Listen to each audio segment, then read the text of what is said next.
Le Seigneur soit avec vous. Et avec votre esprit. Évangile de Jésus-Christ selon saint Luc. Gloire à toi, Seigneur. Jésus prit avec lui Pierre, Jean et Jacques. Et il alla sur la montagne pour prier.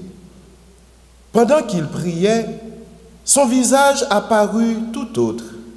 Ses vêtements devinrent d'une blancheur éclatante. Et deux hommes s'entretenaient avec lui. C'étaient Moïse et Élie, apparus dans la gloire. Ils parlaient de son départ qui allait se réaliser à Jérusalem. Pierre et ses compagnons étaient accablés de sommeil, mais se réveillant, ils virent la gloire de Jésus et les deux hommes à ses côtés. Ces derniers s'en allaient quand Pierre dit à Jésus, « Maître, il est heureux que nous soyons ici. Dressons 3 tentes, une pour toi, une pour Moïse et une pour Élie. » Il ne savait pas ce qu'il disait. Pierre n'avait pas fini de parler qu'une nuée survint et les couvrit de son ombre. Ils furent saisis de frayeur lorsqu'ils y pénétrèrent. Et de la nuée, une voix se fit entendre. « Celui-ci est mon fils, celui que j'ai choisi, écoutez-le. » Quand la voix eut retenti, on ne vit plus que Jésus seul. Les disciples gardèrent le silence et ce qu'ils avaient vu. Ils ne dirent rien à personne à ce moment-là. Acclamons cette parole du Seigneur. Louange à toi, Seigneur Jésus.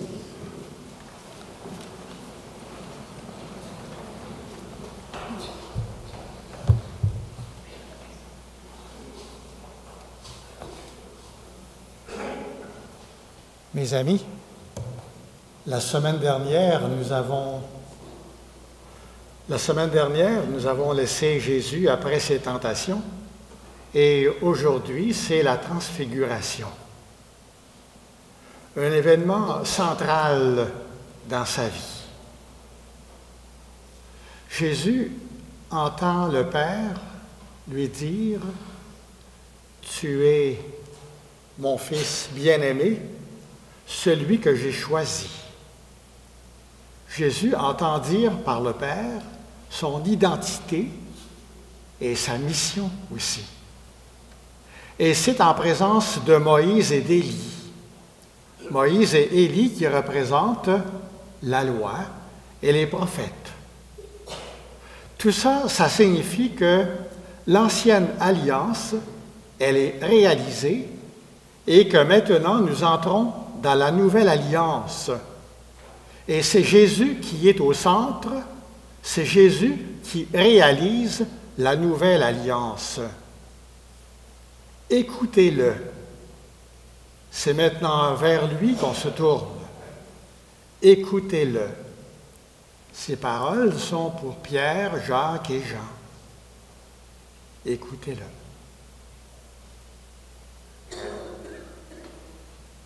Cet événement est très important dans la vie de Jésus parce qu'il vit une communion tellement intime avec son Père que cet événement va le soutenir, ce souvenir va le soutenir durant les semaines qui vont suivre.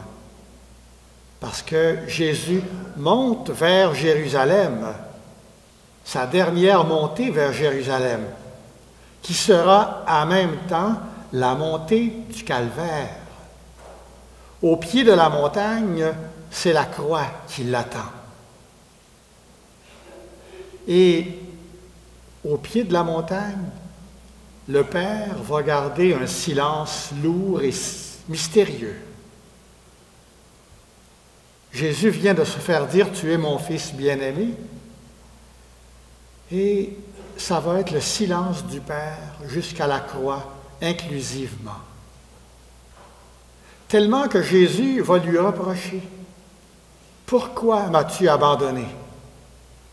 Mais se rappelant de ce moment merveilleux de la transfiguration, il va être capable de poursuivre en disant « Père, entre tes mains, je remets mon esprit. »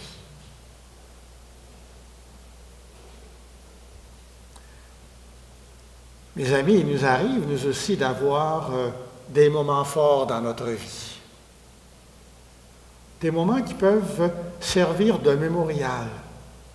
On y retourne et ça nous fait comme revivre. Nous sommes regaillardis, nous sommes comme renouvelés. Par exemple, la naissance d'un premier enfant. Et avant ça, le jour où on est tombé en amour, il faut quand même qu'il reste quelque chose. On y retourne et on dit, il y a quelque chose de fort. Une réunion, une belle fête de famille, où tous ensemble, malgré les points qui ne vont pas, on est heureux et on peut continuer de vivre avec beaucoup de bonheur. Une belle fin de semaine de ski, une partie de pêche sur un lac d'argent, l'ascension d'une montagne ensuite qu'on peut contempler avec tellement de satisfaction après l'effort qui a été fait. On dit c'est la paix, c'est le silence, je passerai ma vie ici, c'est le paradis. Mais nous savons aussi que ces moments forts dans notre vie ne durent pas toujours. Mais si nous apportons quelque chose de la montagne, lorsque nous redescendons de la montagne, la vie n'est plus comme avant. Il y a quelque chose qui est transformé. Mais cela ne nous empêche pas de vivre de la foi. C'est ça qui nous aide à vivre de la foi. Alors, au plan humain, au plan spirituel, nous avons de ces moments. Mais nous vivons toujours de la foi. Et vivre de la foi, ça serait quoi? Quand nous faisons comme les disciples et que nous voyons le visage radieux de Jésus, son visage devint tout autre, nous voyons briller la face cachée de Jésus, ce qui ne paraît pas, l'invisible, son identité profonde. Et chez nous aussi, c'est ce qui se produit. Nous vivons au pied de la montagne.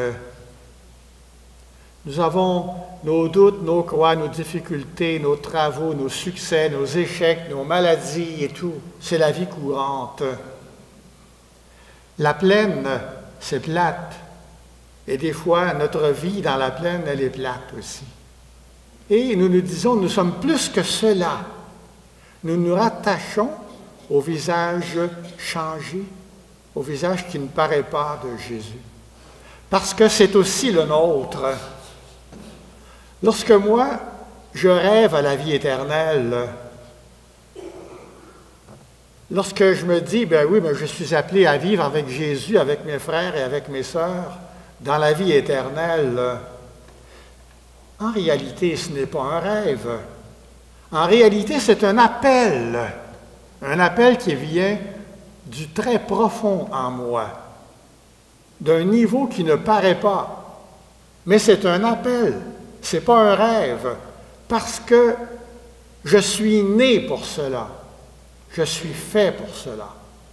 Et quand je regarde le visage radieux de Jésus, c'est un appel pour moi. Oui, je suis en bas de la montagne, oui, je vis de la foi, mais la foi, c'est savoir regarder ce qui ne paraît pas en nous. Le plus que quelqu'un qui nous regarde ne voit pas. Et que malheureusement, trop souvent, nous perdons de vue nous-mêmes. C'est pour ça qu'il faut se retourner vers les temps forts de notre vie. Et des fois, c'est simplement par la foi que nous pouvons le faire. Abraham, dans la première lecture aujourd'hui, Il a passé sa vie dans la plaine au pied de la montagne. Il a passé sa vie à se faire mettre à l'épreuve. Il a passé la vie à se faire des promesses qu'il n'a pas vues réaliser de son vivant, mais auxquelles il a cru.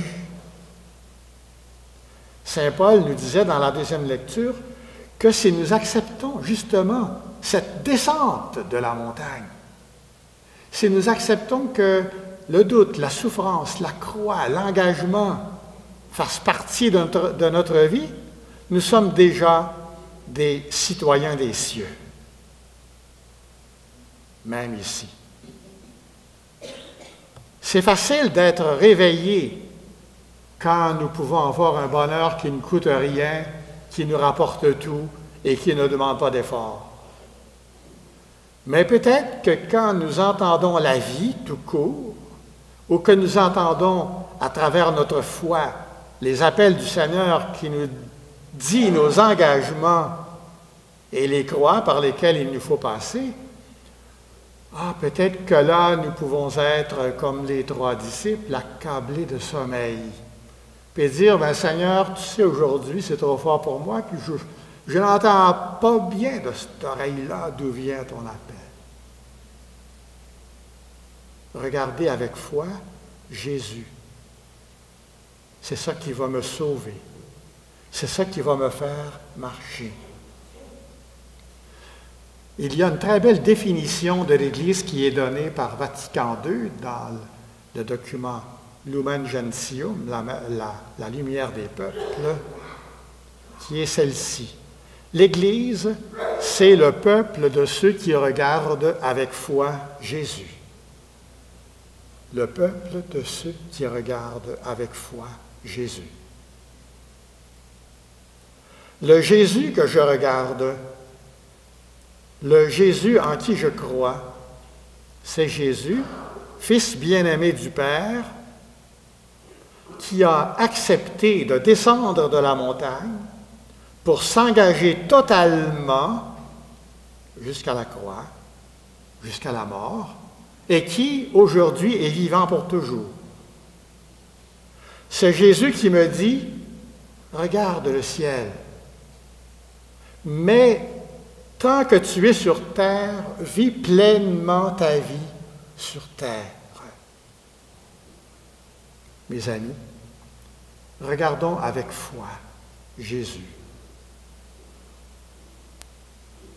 À travers l'invisible, au-delà du visible, du senti, du vu, du toucher que nous pouvons voir, toucher, sentir, c'est le Seigneur, c'est sa promesse que nous rejoignons par la foi. C'est le visage de Jésus qui nous rappelle que ce sera aussi le nôtre. La transfiguration, c'est voir notre avenir à travers la vie, la résurrection de Jésus, ce à quoi il nous appelle aussi. Donc, c'est un appel, lors de notre montée vers Pâques, d'accepter de plein cœur toute la vie telle qu'elle se présente, les engagements que nous pouvons prendre, quoi qu'ils nous en coûtent, parce que, avec Jésus, avec Abraham, notre Père dans la foi et tous ceux qui ont suivi, nous croyons que la transfiguration, c'est aussi pour nous.